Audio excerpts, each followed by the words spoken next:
What do you reckon? Is that there? Things were about to get a little exciting out here in Azerbaijan on day 809 and 810 of my walk around the world. I set off from the city of Shamakhi and began heading out into the mountains. After spending my first few days here in Azerbaijan following a highway, I was excited to now be on small roads, winding their way through green hills and the occasional village.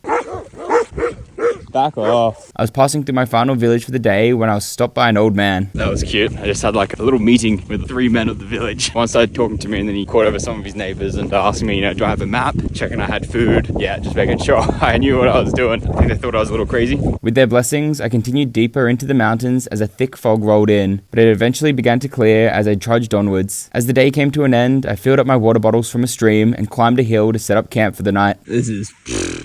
I'm liking Azerbaijan. I think it's going to keep getting better and better, and this is already pretty awesome. Now, let's go check out this view.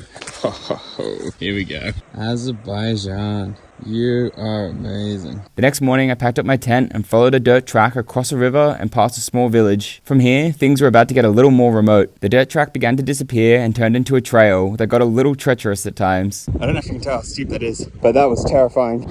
And along the way, I excitedly stumbled upon some bear prints. That's got to be bear. That's huge. I made it over a small pass and dropped down to a village. It's a quiet village, hoping to slip by without getting attacked by any dogs. I would now be following a dirt road for the rest of the day, over another river crossing and through some gorgeous landscapes. I was stoked to be out here in this beautiful green scenery after all the time I'd recently spent in the desert. And as the day came to an end, I climbed up into the hills to find a secluded spot to pitch my tent. Pretty good spot to camp tonight.